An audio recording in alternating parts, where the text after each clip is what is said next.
Hello, everyone. Thank you for joining today. Today we have Norm with us. Thank you so much, Norm, for joining us today.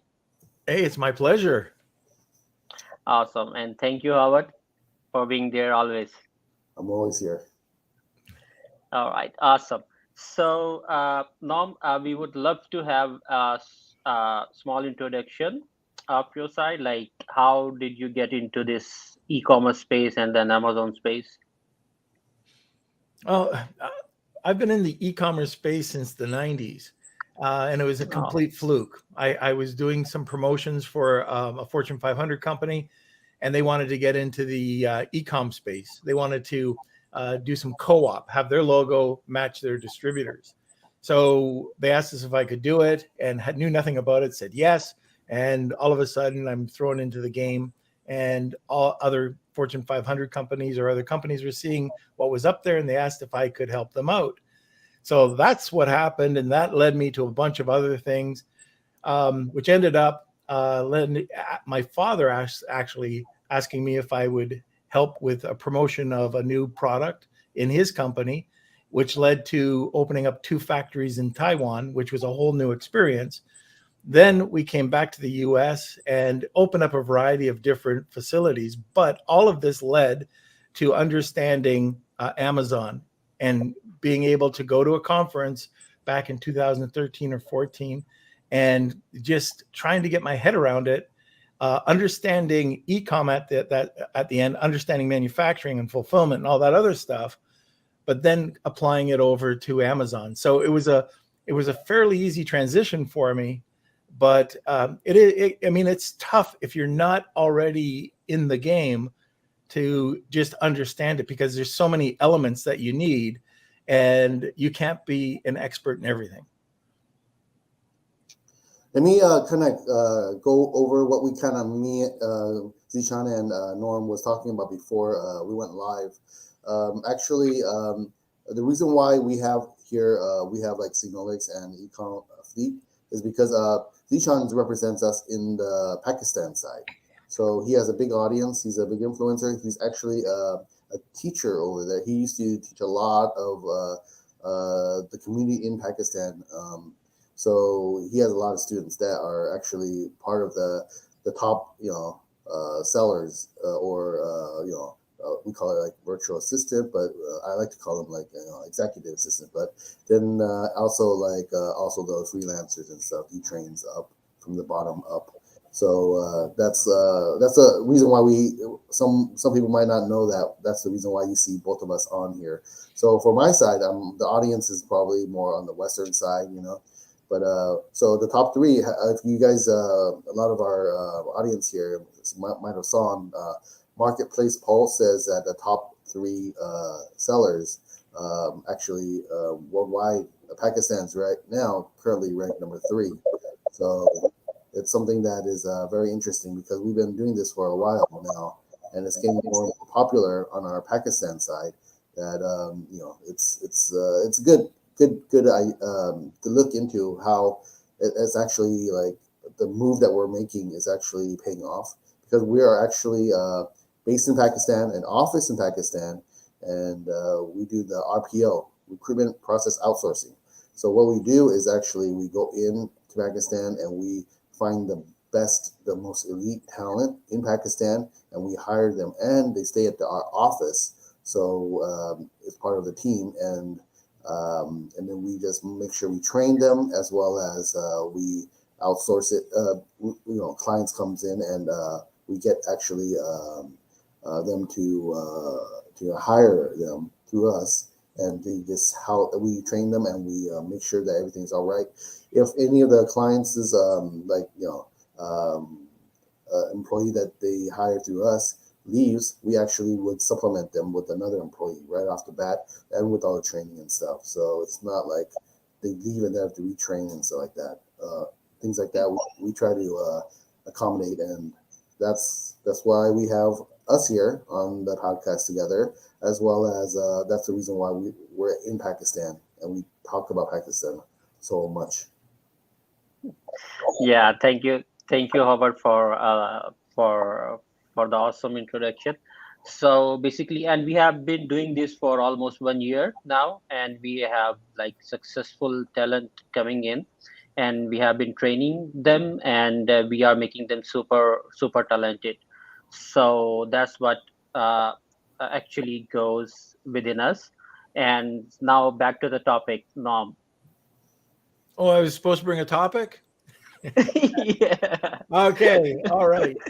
Uh, I did create a presentation if you wanted me to present that, and if I could share my screen, Yeah, for or sure, I could just for talk sure. through it. Either way. Yeah, the slides would be a lot better. Okay, so if I'm just going to share my screen. Yeah, Just give me 2 seconds. I've just got to set it up on my other monitor. Uh, no worries. there we go. And now let me just see. That's not what I wanted. Okay, and now I'm going to share my screen.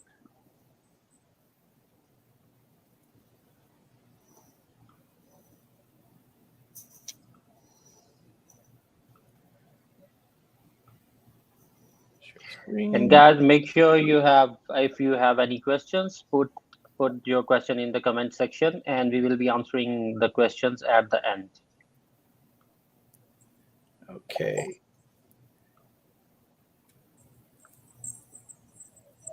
Oh, there we go. That's what I wanted. All right, now we're good to go. And I'm going to share. Now, where did it go?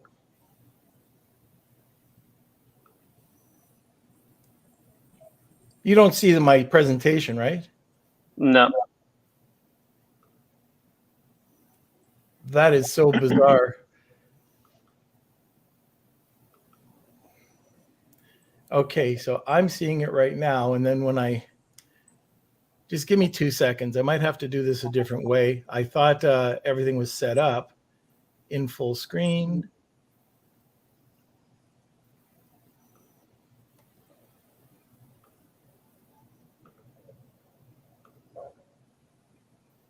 There we go. Now just let me go back. I'm going to share this, my number one screen, and this should be able to work it out. You guys, I won't be able to see you at all. So just let me know if this works. So now I should be sharing my screen, and Yeah. if I hit play, you're going to see the slideshow.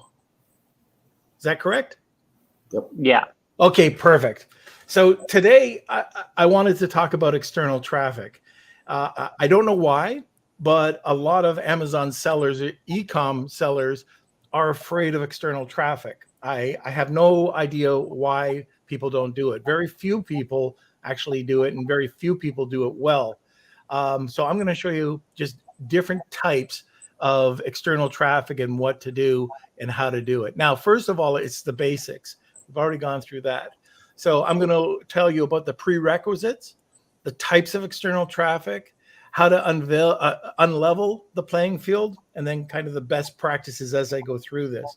One of the first things that you have to do, and you might roll your eyes when you hear this, but you have to understand your audience. And then you have to build out a persona. And persona, all I mean is if you're stuck in an elevator or walking down the street with somebody and somebody starts talking, you have to know who this person is. And in this case, this is Isabel. And we can go through, her goals, the demographic. She's female, she's 33. She has pretty high skills. We talk about her motivations. We talk about a variety of different things, her backgrounds, her frustrations. And one way, Howard, I don't know if you know this, or I just found out about this. There's an app that you can get for LinkedIn called Crystal with a K. And if you subscribe to that, it will tell you all this when you're talking to your customers.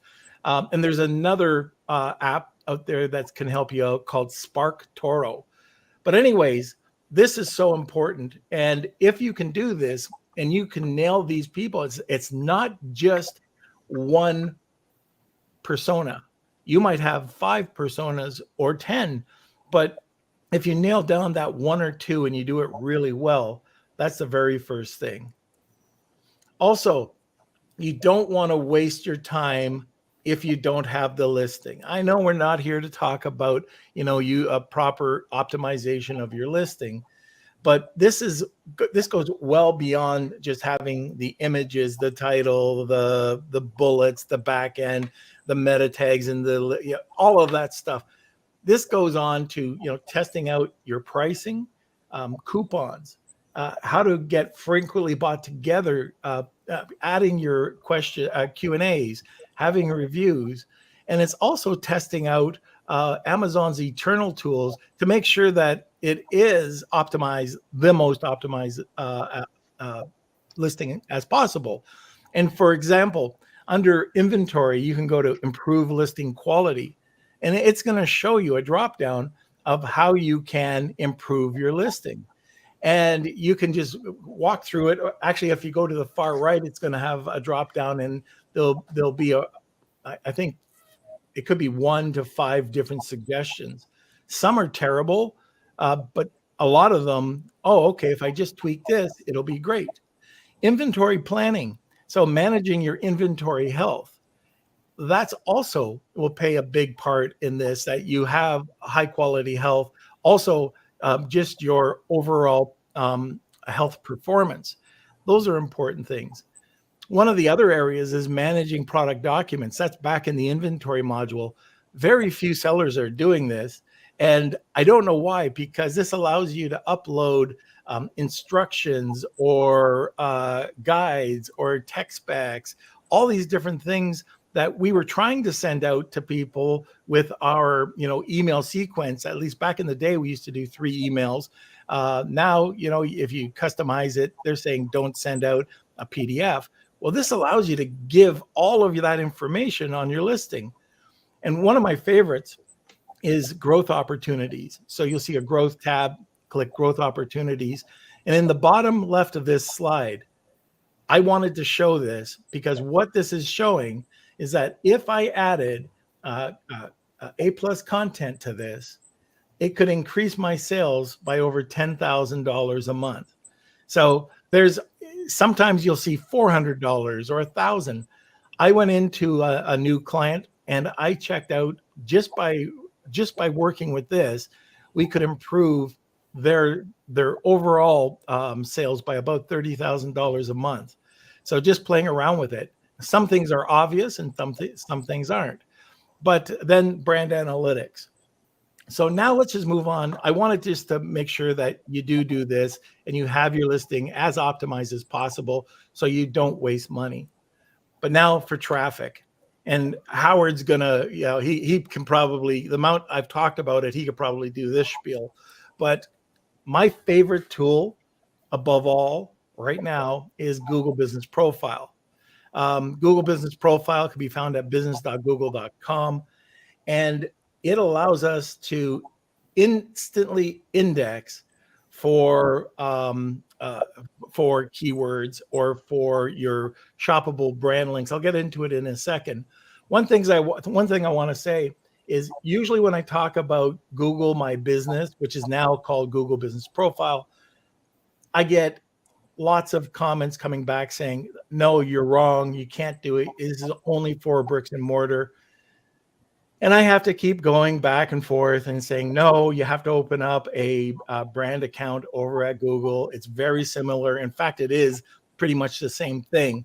But a brand, you don't have to, it looks the same, but it's typically like it's for brands. You don't have to have an address. You can just unclick the address button and it will ask you to put in your brand and your images, and it will rank them. I'm going to talk a little bit more about this on the next page. So when you do or when you create a Google business account, one of the big things that I like is that it will add a full 3 swipe. What am I trying to say? It will show you 3 swipes before you get to number 2. You cannot be number number 2, 3, or 4 on a search page. If you have a relevant listing, you can only be number 1. And I don't know about you, but if I take up 3 pages of real estate, I think that that's a winner, So, anyways, this is one thing that you could look at. It also, people are familiar with Google My Business or profile over on a desktop. It's always over on the right hand side. And there's so much information that you can add. And like I was saying, adding brands is one thing. You can add the categories. You can add the images. Now, listen, this is crazy. You don't have to have an image with your keyword going just over to your product listing. You can create one that goes over and ranks over to your shopping page or your Amazon shop, or you can have it over to Walmart, or you can have it over to a Shopify page. So all of these images are shoppable and will get indexed under Google Images. And if it's relevant and you're starting to sell, then what's happening is that you will be able to be found, and Google loves everything that you publish. So you're not only going to be able to put posts or pictures up there, you're going to be able to post, and you can add as much information or as little information as you want. It's all going to be in this dashboard. The dashboard can look a little intimidating, but it's not. It'll be on the left-hand side. I just didn't have room to put it, but it'll tell you, here's your profile, add this, add that, add a post. And all you do is just follow it, fill in the blanks. And the more you put in, the better it becomes. You'll also have a optimization chart to show how far you've done if you're 100%. In this case, our business profile was only 65%. This is what they look like. If you go out there, these are a couple of posts that we put out, and it'll look like this. It'll come out, it'll show across the top, and you can either order online, and this is a post. Okay, this isn't one of the images. And you can order online, and you can just be indexed immediately. We've all seen them. It's across the carousel, across the top. It's really great. And then underneath it, it'll say more about, and then you drop down and it'll have all that information about your products. Google will also reward you with clickless searches. So a lot of us in the SEO game, I've been in SEO since the 90s, and we work hard to build up and drive traffic to a keyword. Well, Google's more, they're looking for relevancy. It's not so much the keyword, but if it's relevant, if you're writing an article or if you're putting out a post, that's a relevant source. Google will see it and start giving you clickless searches. So in this case, a Damascus knife, they might see that it's a Damascus sushi knife or carving knife or 8-inch knife or layered steel or hammered. And all of a sudden you're ranking for stuff that you had no idea and you would have paid thousands of dollars to rank for. And it's just, it could be endless content. So you can go in here and you can add photo after photo after photo. If you're getting user generated content back from influencers, you can post it. The second you post it, it is going to be, it will be ranked. It'll be indexed. You can add special offers. The what's new could be a product launch, or it could just be a regular post. You could do posts on your products. For me, with my podcast, I put out a regular event. And when Google sees it's an event, it ranks it. I don't know why, but it loves events and it'll rank you sooner and faster. So let's say that you are doing more external content. Let's say maybe you're doing a podcast or you're doing a live stream. You can put it here, add it, and it will publish it for you and index it immediately, and you'll have it ranked. I mean, Google My Business, if you're not doing it, or Google Business Profile, check it out. And the good news about this is it's free. And if anybody tells me it doesn't work, I've got case study after case study after case study that will tell you you're wrong. Now, talking about just simple things, Howard, don't roll your eyes. Inserts. Inserts is still a huge way to gain external traffic. If you're just driving people back because you want them to join your loyalty club, okay, that's fine. There's different ways to get more traffic or more signups. It might be, for us, for example, when we put in this, we'll put in a dynamic QR code, which we can change to the season, which that way it looks like we're targeting the audience a little bit more, a little bit better. We can add a sample or not. We can add a free product, an extended warranty, giveaways. You can also do partnerships with strategic partners. So I sell soap. I might do something with, it might be with an essential oil company, something along those lines. But what you can do with that is now you have the power to drive traffic over to the people that sign up, but then create a referral program to get people to push your product, and you'll give them a point. And after that, we provide a large gift or a large contest where it could be what are they called? Air Max Pros. They cost about $300 here in Canada. We'll give that away with something else. And all of a sudden, now we're getting more and more people. Now, if we find that you have to be careful here, because you'll get people who have no loyalty to your brand, or they don't want to have a bar of soap. They just want to enter for the Max Pro. So you can change that around and offer a gift set within your product range. Like it could be your brand products, it could be a collaboration of strategic partners, but something that's worth a lot that you think people within that you're going to email will start driving traffic back over. This works. It's really effective. We've been able to get, this might not seem a lot, but just with our podcast, we've been able to do this, get thousands of entries. And I think the last time we had 7,000 people see it, 720 people fit our demographic, and they entered. So we got 700 new listeners. Social media. I don't know about the both of you, but creative copy and engagement cannot be one person. I think you can get 2 out of 3, but I've never found a person that could be all 3. And if you do, Howard, I mean, you know tons of people. Zishan, if you know anybody, let me know, because I'll hire them immediately. But I've never found anybody that can do both or all 3. It's engagement that will get you everything here. For us, what we do is we provide value. We go to groups. We listen to the tone of the group. We start finding out who's the influencers within the group.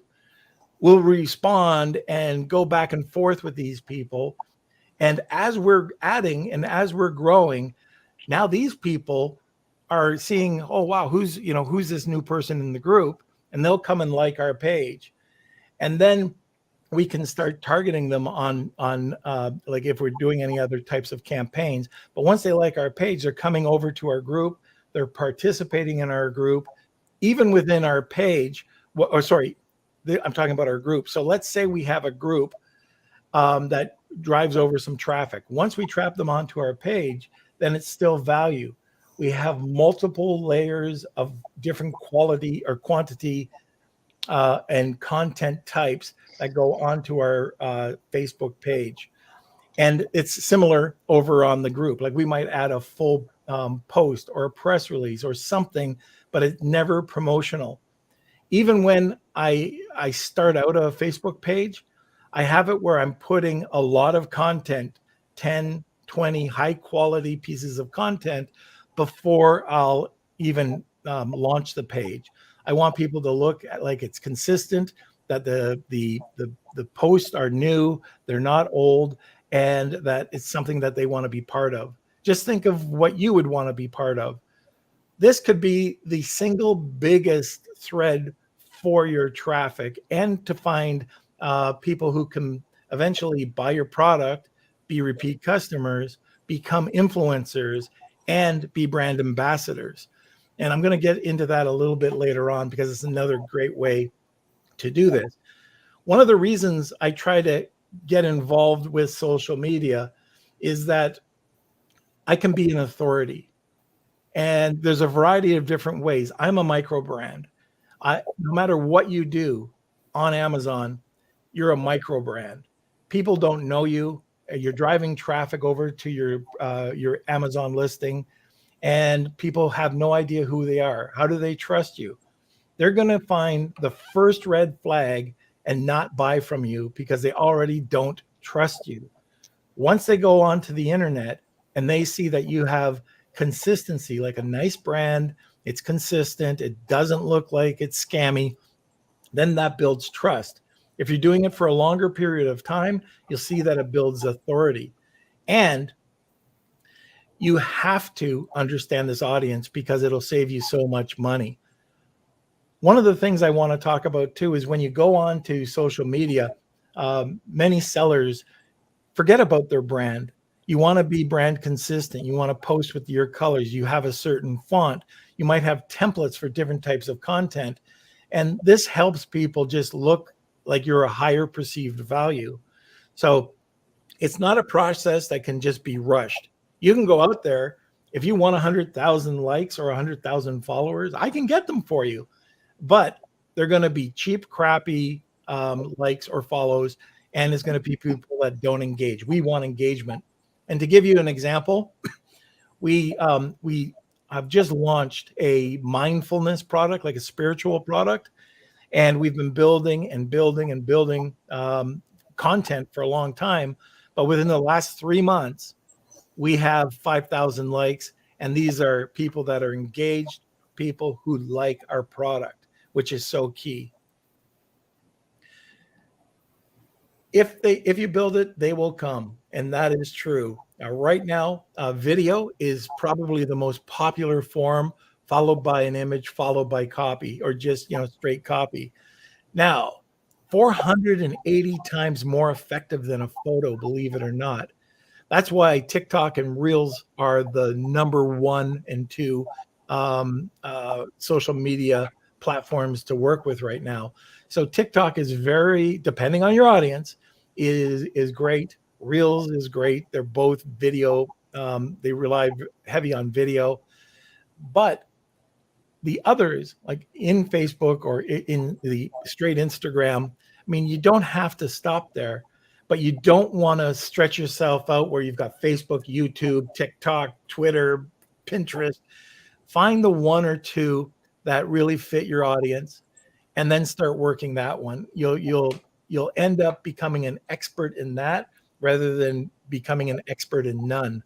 And I still, although a lot of people are kind of moving away from Facebook advertising and going over to more Google or over to TikTok, I still have huge groups in Facebook that I love and we engage with. And if I want to launch a product, I mean, I can automatically launch a product without even thinking.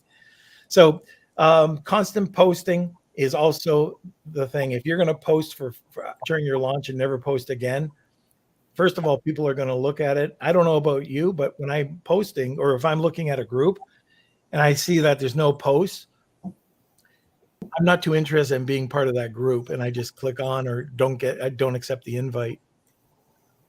All right. This will impress you, I think. We have to find, I don't want to call it bait, but we have to find something to bring people back and build up your followers. You have to do that. You have to have a hook. And most people just give you motivational quotes that nobody cares about, and, or questions, and people will, or polls. Okay, that's fine. But think outside the box. Go to somebody who is creative, let them use their thought process rather than, if you've never done this, trying to do it on your own. This is not the time to do this. I'm going to show you something that is incredible. Right here, Meowingtons. Meowingtons had, even before they had a product to sell, they were building um, followers on their Instagram account. And what their hook was is that they were giving out an illustration a day, and people were loving it. And it's all cat crazy. Now they have products that they sell. They've built out a product on Amazon, Shopify, over on Etsy. And look at, if you've got a 720,000 followers, you think it would be tough to say, hey, we're selling a cat calendar.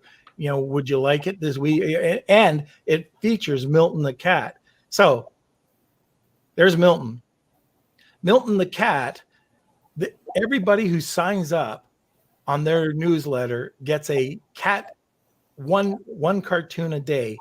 They have an artist that creates one cartoon every day, and people love it, to the extent that you might have seen Milton. Milton is the most downloadable GIF on, it's the most downloadable GIF. And it's done over 3 billion downloads right now. You've probably recognized him, but you didn't know it was Milton the cat.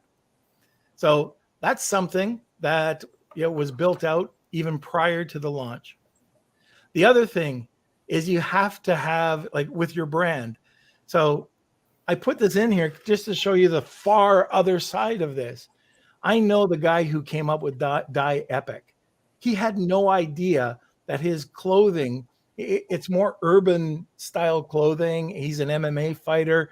But he had no idea that hundreds, if not thousands of people would start tattooing Die Epic on their body. Now, that's a loyal brand. Nobody's going to sway away from your brand if they're willing to do this. So this is crazy. Like, I love the guy. I'm not going to put Die Epic on my body, but he's able to do it. So this is something that generates traffic. Social media ads. Right now, with Google or with Facebook ads, we've got a few issues with it. If you have an audience that's already built, or if you build a lookalike audience, it's much easier to target and to use Facebook ads. Very interesting. We had a Facebook ad expert on, and he was talking about setting up lookalike audiences. And he was saying that he's no longer having to really narrow it down and drill it down. He does much more of a broad audience, and he's getting great results because Facebook's picking it up, algorithms picking it up and kind of fine tuning it. I've never heard of this except for about 3 days ago when I interviewed the guy. That's what he was saying. I've never experimented with that. I still narrow it down. I know exactly who my audiences are. And one thing, and I don't know if you guys could back me up on this, but if I have a small budget and I'm split testing it and one ad's working, that's great. I don't throw huge money at it. I build it around 20% every week, maybe, just to make sure that, we're grabbing it, that there's not just not a high frequency of the ad being seen and you're just wasting your money. So I usually build it out. Again, it's not just a fast, one time, oh, this ad's working, let's try it out. And it's always testing. TikTok's another favorite. We're doing a lot of TikTok ads right now. Their ad platform is a Spark Ads. We work with influencers. The influencers give us the authorization code that we can use their ads. And then while they're promoting it, if we ask them to, we can also promote it on our site. Very easy. They have the TikTok Creator app, and it allows you to go find the influencers and just get them to start working with you. They range from free all the way up. A couple of other platforms that people aren't dealing with too much, we've talked about it for years, is Pinterest. I think you're going to hear more and more about it in the coming years. But your average dog, it has the highest average order value. So on Pinterest, it outperforms every one of the other social media platforms for order value. And it also has a very specific demographic. And that, for the most part, it's if you've got something that's more artsy, craft worthy, and it targets women, uh, Pinterest is your account. And that could be changing any day. And Reddit's also another one. I know Reddit is a great ad platform. I've never used it. I wanted to mention it because I've heard so many people in the industry that are using Reddit and getting great returns. For that. Oh yeah, okay. And then the bonus is Spark Toro. Check it out. You'll be able to dive into your competitors, find out who their influencers and the demographics are. So it makes finding that audience really easy. There's a training video, it's 6 minutes long by Rand Fishkin. You'll be an expert after you watch the video. So 6 minutes out of your life, you'll learn how to do this and you'll be able to target traffic a lot easier. So there is, I still Google Ads, Bing. I haven't been doing Yahoo, but Yahoo is definitely a platform that you should be looking out at. They have their own sites that they're working with, and they're getting some big traffic. And I don't know if this is 100%, but I believe WhatsApp, the advertisements that are seen on WhatsApp are also through Yahoo. I believe that's what I heard. But as for Google, Google is the easiest one, and they make it super easy now to work with. And they're coming out with a new form of ad, which should be coming out within the month. That is going to make it even. From what I heard, your ads are going to perform, if the number was correct, 30% better. It's a performance. It's a new performance ad, and then Bing takes up about 20% of sales if you want to target them. So I'll talk very briefly on this, but if you're not doing gift guides, you're missing out on huge business. We had one product that is on Wirecutter, and we never know when they run their promotion, but when they do run the promotion, this is an 8-figure brand, but every time they run it, our sales go up on Amazon $100,000 for the month, just because we have no idea what they're running the ad. And all of a sudden it's there. We get $100,000. We say, thank you. And it was free. And then like gift guides, people get mixed up on gift guides. A lot of them, you can just either enter, contact them. Many of them are free. They're either like, just think of any of your TV networks. It could be that. It could be Oprah. It could be a niche magazine like Field and Stream, or any niche magazine like Cosmopolitan or Bazaar, or any of those, Wired. And you can also, like I took a look over here at the pet image. I took that from a pet gift guide, and there's thousands and thousands and thousands of them, and they're all easy to find. You just have to go into Google, type in whatever the gift guide name is, or gift guides for Christmas, gift guides for the holidays, gift guides for pets, for dogs, for a specific breed of dog.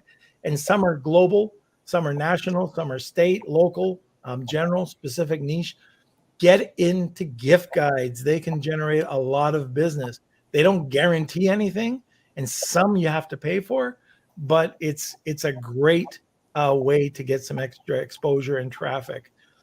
All right. So I like press releases. I like them so much. I bought a press release company. I wanted to show this. I did a presentation for Kevin King on August 13th, 2019 in Helium 10 Elite. And I wanted to show that press releases not only are effective, but they can last depending on the quality of what you're talking about, the content, and the service that you're using. As of today, I looked, and guess what? As of yesterday, that bully stick press release is number 3, and there's multiple. There's still multiple different listings for that press release from different companies on. And now that was June 11th, 2018. It was published. August 13th, I wanted to prove a point, and in June this year, 2022, it's still on page 1. So the other thing is, I talked about, the different types. Now, this was a good press release with fairly good distribution. There's 3 types. Online press releases, which are usually cheap and will get you very little exposure. Social media press releases usually have, they're online. They go to many online media outlets. You usually pay for what you get. It could be a $40, it could be a $300 press release. They go out to different media outlets, search engines. It could be out to different influencers or reporters, but it's also a lot of social sharing.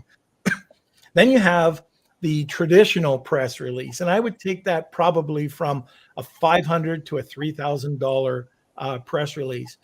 And the press release, if you're looking at launching a business or at something that's really important, this is the one that I would choose. If I'm launching a product, I would do multiple social media press releases. If I'm doing something that I want people's attention to gain authority, I use a traditional press release because it could go out to as many as 5,000 different outlets. It goes to periodicals. It goes to trade magazines. You can focus in on a very specific area or region, but they usually get the best results, and they usually have a much wider influencer or blogger network, usually a proprietary network that they use. And it's expensive, but again, if you've got a great brand, why wouldn't you want to use something expensive to get that authority? And imagine this: we're talking for a global press release. You like for social media press releases, anywhere a good one between 100 and 300. Same thing over here. What would you pay for a global press release, a traditional press release? Let's say it's $1,500. That's going to stick around. It's going to show that you have authority. It's nothing really to pay if you've got a half good brand. Like I'm talking about if you've got sales of maybe 20,000 or more, you can see the difference and it sticks. Now, why bother? Well, they're nationally syndicated. They're inexpensive. They have incredible reach, authority. And if you have communities of 350,000 or less, you publish a press release and all of a sudden you become number 1 on not one, but any keyword combination pretty much overnight that you want in a geo-targeted area. It's so easy. If you take a look at your Amazon sales and find out where they're coming from, then you'll know where to target and you can start doing press releases over there. It's not that people won't see them in other parts of the country, but it will target and you'll get just a quick ranking, very quick ranking. It's almost too easy. So this is something that I've used a number of times. This is my listing. I am number 1, number 2. This is another one. Okay, look at this. 2016, the press release is still there. Then another press release, and then we've got Amazon. The 3, like number 5, 6, and 7 are images of my product. The number 8 and 9, USA Today, not shabby. There's Pinterest, Facebook, American Christian Store. I don't know how they got that. Maybe it's a press release. KSW, Dogscape, and Pinterest. Those are all mine. Can you imagine? By building up authority to specific keywords, you can do this. And now circle back and use Google My Business and link all of this. So you have a link. It's your anchor tag. It's your anchor URL. And that's how you get to do this. You have Google re-index it, and now you have a page that looks like this. I'm going to go through this very quickly, but the anatomy, you have to know what the anatomy of a press release is. So the very first thing is you have to have a very specific title that's newsworthy and that can fill in. Um, Google is going to index your title, and they're going to do every mix max that you can think of. It could end up with 300, 400 different combinations. So writing the title is very important. The summary. This is what all the writers on Twitter will pick up on, or if you're using Harrow, help a reporter out. That's what they're going to look at, and that's what they're going to see if they're interested in. For us, we use video, but a lot of people don't use video. But then we have our links. We don't do a lot of anchor links at all anymore, except for learn about neuroscience, and then we have a raw link that we put in there. So, okay, there's the links. And then we have the logo. You want to fill all this in. We've had people that have come to us that didn't want to be identified, or they didn't want to add their email. What the heck are you using this for if you don't want to be identified? Like, this is how you get the sales. Then you have all your social media, and this is your YouTube channel. One of the bonuses here is create a video. It could be a talking head about what you're talking about here in plain English, and add that in, and that'll get extra exposure too.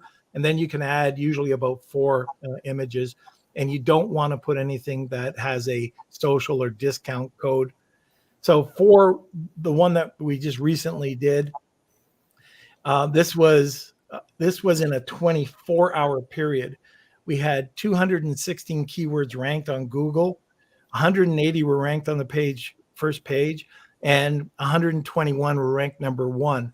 Now, I have to tell you that most of these were horrible, ugly, long tail keywords, but we had some really good ones too that were 2 or 3 words long that made complete sense. But you're doing this not, I'm trying to just get exposure out there. So for this, for example, here's some stats that we got back. And we had 3,300 people visit our site from this combination, which not bad. We had a potential reach of 124 million, and we had 110 pickups on this one. This was one of our smaller PRs. We got a list of the influencers, where they were, and how many hits we got per page. And then here's everything that we had for this one. So this was for a PC ad company. This was actually a lot more. I think they had 1,200 hits on this one that were ranked in 72 hours on Google. I don't know. It was a crazy amount on page 1, but they got it all. And as you can see, not all of these are really good. So content marketing, I'm almost done this. Content marketing can also be a huge, it's all content marketing, everything I've told you so far. But most people think of it as just blog articles. Well, blog articles, you just don't write. Neil Patel always says, if you can't write the best, don't put it out there, because nobody's interested. They're looking for the best. So you can use artificial intelligence like Jasper or Phrase or Word, but I still use a human touch. I just don't publish. Some people do. I don't publish it. I want it to make sure that I use that little bit of human interaction. I generate a ton. And by the way, when I'm doing blog articles, it's just not a blog article. I make sure I have a subheading. I make sure I have a summary up top. I make sure I have a table of contents. I write the body. I don't put long paragraphs. I usually have 2 to 3 sentences. I fill it up with images every few lines down, or every few paragraphs down. I have usually, if I can, make a very inexpensive free video on YouTube. I'll link it in there. And I make sure that the links that I'm using, I don't even usually add a link. The only links that I'm using are the resources that I might be mentioning in the blog article, and they are 1,500 to 2,000 words. and I come back about every 3 months and add another 250 words. User-generated content, influencers, or in your insert, ask people to tag you, and you could get them into a contest, or just ask them to tag you. People want to, show that they're using your product. We get lots of content that way. Live streaming, that's really popular. We're working with a pet content or a pet product company right now. They go live talking about different pet benefits, just talking about pets, talking to pet owners. People love it. They follow it. And we've, I think they have about 180,000 emails and followers now just from doing this. Video content is the best. So wherever you can, just do a 30-second video. It doesn't have to be Hollywood production. People don't like, I don't think people like or engage as much with Hollywood productions. Just go live or have somebody, your influencer, go live, talk about it with an iPhone. People love it. Have a podcast. Sorry, got a bit of a cough. The podcast is just a quick audio, or if you have a video, just record the audio and publish that. You can guest blog. That's a way I was able to link, and I got a link from Dr. Phil. And I saw our traffic triple almost overnight because we got onto, we had a link into the referral directory or something like that. And it linked back to us. Curated content, very easy to do. I could go outside for a few minutes, come back with a month's worth of curated content using something like Buffer or Social Sprout or Post Planner. Very easy. Ebooks and surveys and contests, perfect. If you've got something suitable for a newsletter, use an app like Paper.ly. So it's paper period Lee, L-I, I believe. And you can curate the newsletters in about 5 minutes. It's so easy. Presentations, when you post them when you post them either through Google My Business, or if you have the link in your presentation, it'll be indexed to Google My Business and you'll get indexed right away. Reviews are always helpful. We've used an app in the past called Bonjour, and we've also used handwritten notes that people love. So we get more people still 3 years after we launch, or 4 years after we launch a product, talking about our what a nice touch about the notes. Well, we get them done 20,000 at a time in China, and they're just generic, and then we add the person's name. So it's very inexpensive. Social posts, memes, research is big, and case studies. Everything that I just told you is hundreds of thousands of different ways to repurpose. You can take one thing and repurpose it 100 different ways. Take a blog article, and as you go down and you have a question or you have bullet points, you could just take that snippet and repurpose that. And if you do it right, you could take a blog article and repurpose it, just the one article, hundreds and hundreds of different ways. So it's super easy to do. I've got an example over here.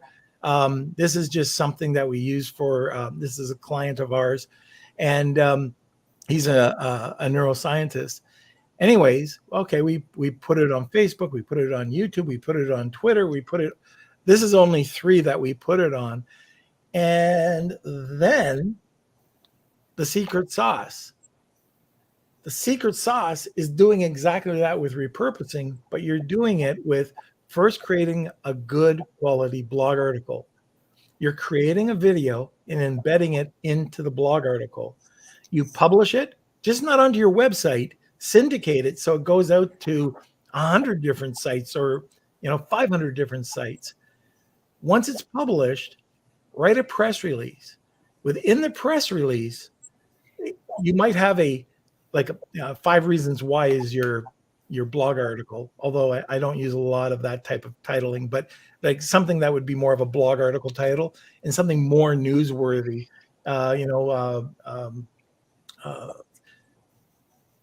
grass-fed bully sticks are a proven way to, I don't know, a proven way to provide healthy digestion in elderly dogs, something along those lines. Anyways, within the body of the press release, you can link over to your blog article, and you're linking the one raw link I was talking about over to your Amazon listing. You're also doing that in your blog article. So now you've got the power of both working. The press release is going out to either 100 or 5,000 news outlets, and you're kind of driving all that traffic. And as I showed you, depending, like when I do a product launch with a social media press release, I don't expect traffic. I expect authority. When I am doing a high-end $1,500 press release, I'm expecting some traffic mixed with that authority. So getting 3,000 extra clicks onto my site, that would have been nice. So I link to the blog article, and then I can add a video explaining the press release, and then I publish and syndicate.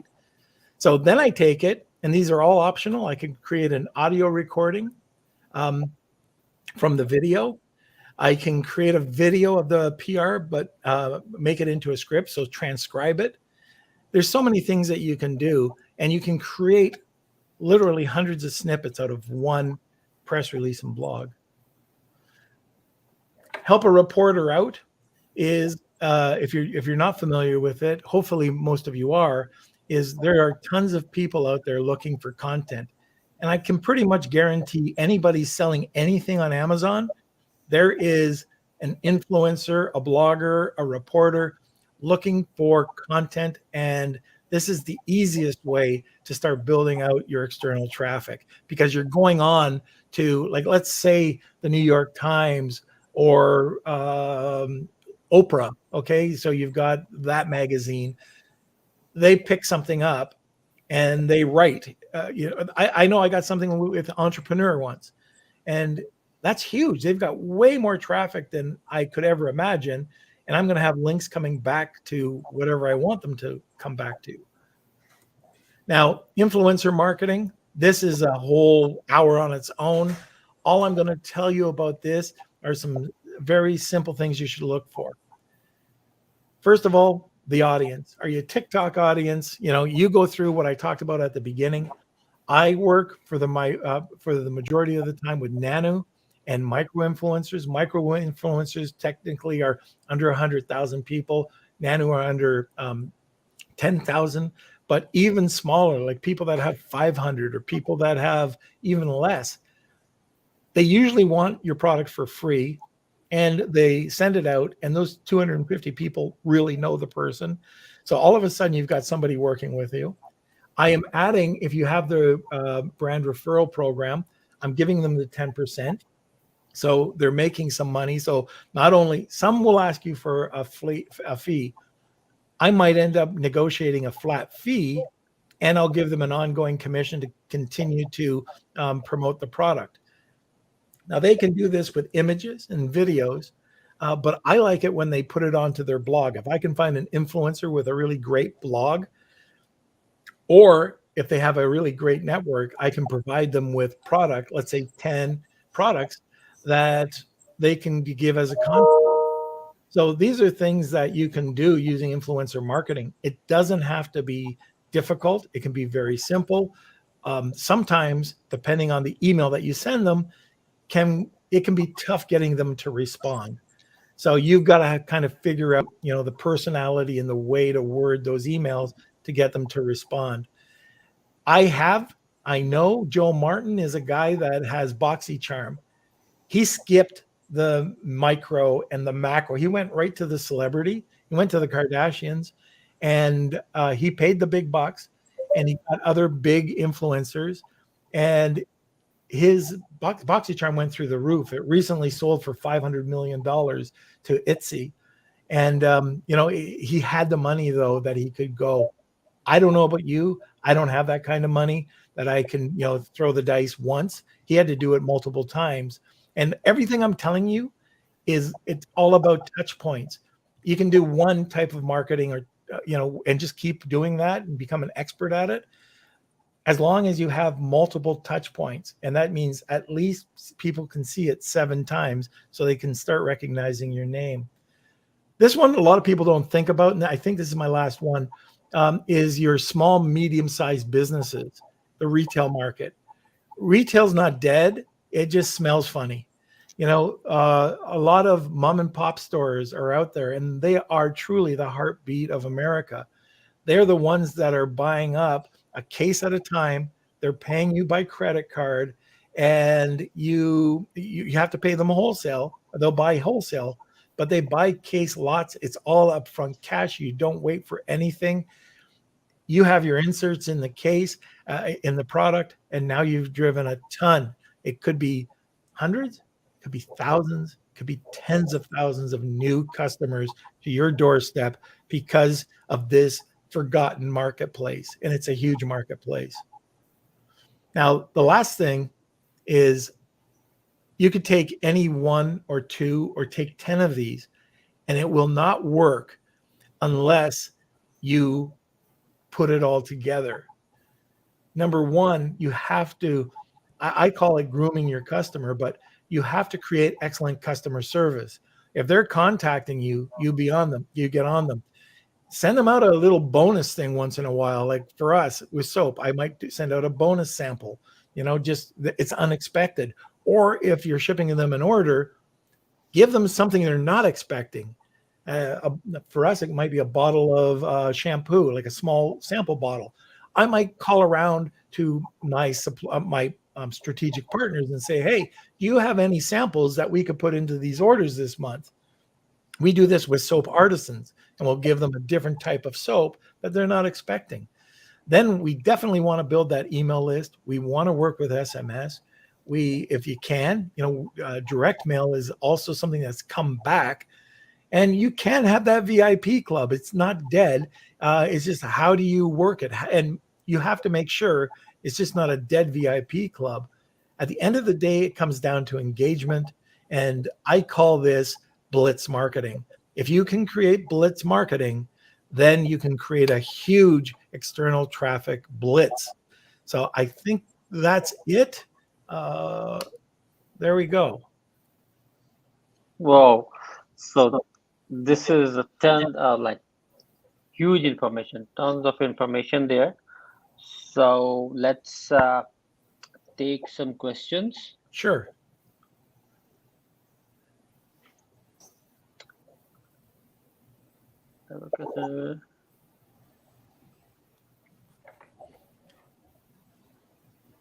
Oh, what is this? I'm an old. What does that say? Is it a good idea to drive just external traffic on your storefront, your Amazon storefront, or your direct listing without worrying about conversion? So he's asking to drive traffic to storefront or a direct listing page. Well, it really does depend. I had a client who didn't tell me that they were driving traffic with their very large 6-digit mailing list. And what happened, it really hurt the conversion rates. They drove 180,000 emails over to their Amazon listing, and it had very low conversion.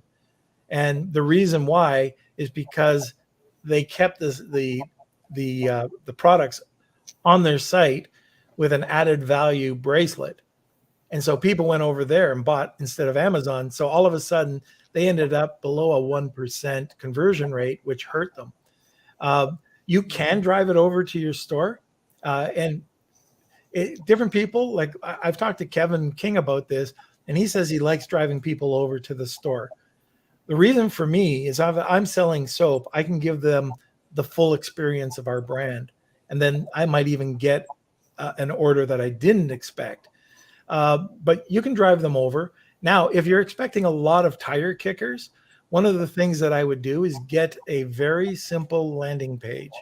And you have them over, you have another test question. You're going to lose a lot of traffic this way, but you're not going to have the tire kickers. So you can ask a question or just give them more information about your product. And then if they're interested, you could make it really difficult, get them to add their add their email, get a double opt-in, get them to get a code that way and go over to Amazon. And this is very similar to posts. So have you guys noticed that with posts, it's very hard to buy a product? And the reason for Amazon posts, they do the same sort of, I think it's the same process. You see a post, you have the option, click on the logo, click on the image. When you click on the image, it goes to a carousel with all your competitors. Then you click on it again, and now you can drop it down to a shoppable image. You hit the shoppable image, it goes over to the product listing where you can buy it. So that's 5 times. E-commerce sellers know every time you click, it's 50% drop off at least. But what happens at the end is you have very, very high conversion rates. And that's why if it's a smaller campaign, I don't have a problem sending them over to my listing or storefront. If it's a larger, I like to have that middle ground where I make it a bit more difficult for the person to buy from me. Mhm.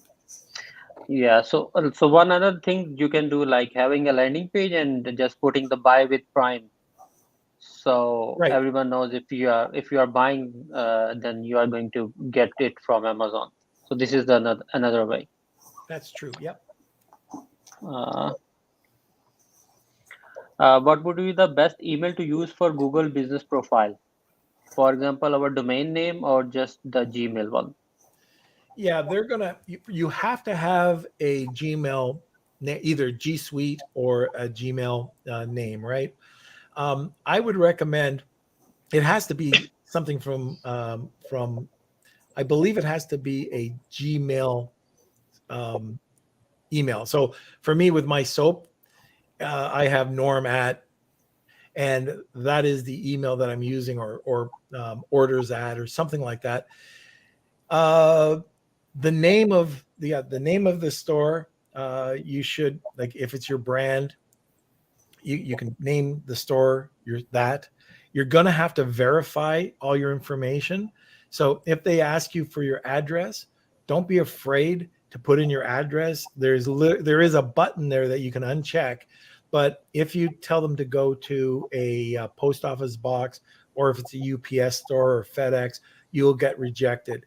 And I always have them mail me the information. So I know I didn't answer the question, but yes, use whatever email that you're going to be using to correspond with people in your account, in your Gmail. And by the way, I don't know if you know this, but if you put your URL, or if you put your post, like whenever you post in Google, it could be a Facebook post, it could be whatever, you'll get a link.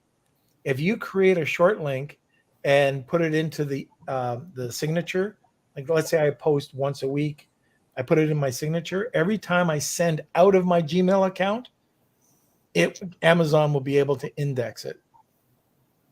So it'll index every time I send something. Like it'll see activity. A lot of people don't realize, but Google can read that link in your Gmail signature.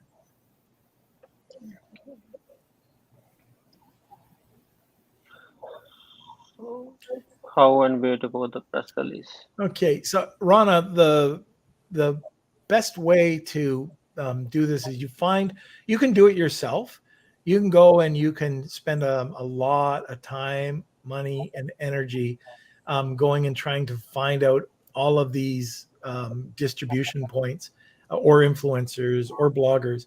Best way to do it is go to a company that has a distribution network. There's a bunch out there. So you've got Cision is the big boy. They have PR Newswire is another. Um, my company's called Netfluence. We have a large. We have those 2 types of press releases. There's a lot. If you take a look at under PR distribution companies, you'll be able to find them. There's a lot of them, but make sure you don't go for the lowest one. The lowest one will give you exactly what you pay for. I have a question, real So quick. I have a yeah, question. yeah. So is Google My Business? I'm not really familiar with it, but is it where when you search like my business name and then on the right side, there's like this company descriptions Yep. and all that information. I had it where my company actually moved in California, and then I'm trying to edit that particular information, but then for some reason they won't let me edit, and they're sending postcards to verify the address. I Yep. get to claim that account or editing it somehow, but then I couldn't. No one's at that address. I'm not able to get that postcard or anything like that. How else would I be able to modify that or be able to be like the authority for that particular business? So you're like you're talking about a brand, right? You want to just have it under a brand and Uh, not like virtual. it's a company. It's a company. Okay, so it is bricks and mortar. There's got to be some way or somebody there that can either forward you that card when it comes in. Somebody's got to, it's going to be a code, and you're going to punch in the code, and then they're going to be able to transfer the ownership over to that company Hmm. or change the address. Is it only that way? The postal thing? Is there any other ways? When you first do it, you have an option of there was phone. I don't even know, during COVID, they pretty much shut down that department. I don't know if they've got it back up and running, but if you can verify over the phone, what they'll do is they'll they'll ask you something. I forget how they did it because I only get it sent to me. But they used to have a way where you could just easily verify over the phone, but now it takes forever. I understand. Okay, thanks. Yep, Okay, so one last question. sure.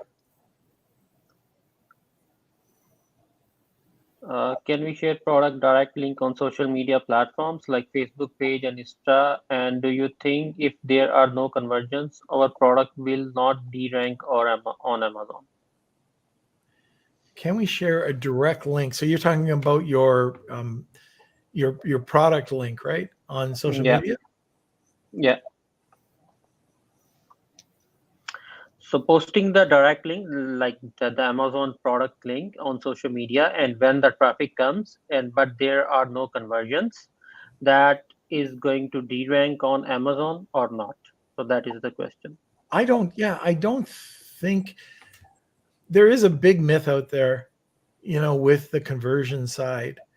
Um, I think what you can do is if you're part of the attribution and you start to see that it's not converting, that maybe you don't put maybe what you'll do is put in some more engaging images with that link and then see how it's going to convert. Uh, One of the things that you might want to do also to see if it to help you convert might be using the Google My Business, and you can put that link into a post that you're doing, and then it'll index that twice. So it'll be on Facebook and it'll be on through Google. Uh, Anytime that I get lots of traffic going over and it's not converting, I don't like that. I want to make sure that the audience that I'm sending the traffic from is my audience. And if I don't know that audience, that's where I'll put it over to a landing page, then figure it out, and then drive them over. So you'll get a lot more traffic. I don't know, Howard, if you agree on this, but you'll get a lot more traffic. But if you're not converting and your conversion percentage goes down, yeah, that could, I don't know if it'll hurt your rank at all, but it can hurt you when you go to do any PPC campaigns. You'll be paying more. So from my side, I don't think external traffic will hurt your conversion rate, as in lowering down your ranking. Conversion are two different things. Where in on Amazon and off Amazon. Off Amazon, external traffic, they don't really care, and they don't penalize you for that. Right. And when you're looking at within Amazon, it's all about conversion share. Whoever gets the most sales, right? That's what it is. That's why you have the brand analytics, click share, and conversion share. They all care about the sales. But in the very beginning, when you're on the honeymoon and everything like that, of course, it really matters among the conversion rate to get you up there at the velocity of sales that you're getting up and everything like that. But it comes down, and at the end of the day, it comes down at how much orders can you get in on your conversion share. All right. All right. So I believe that's it. So thank you so much, Norm, for taking your time and joining us today. Oh, you're welcome. Glad to be here. Thank you so much. Okay, guys, thank you so much for all of you to be there and stay with us at the end. And thank you, Howard. Take care. Bye. Bye, guys. All Thank right. you. See you later. Thank you. Bye.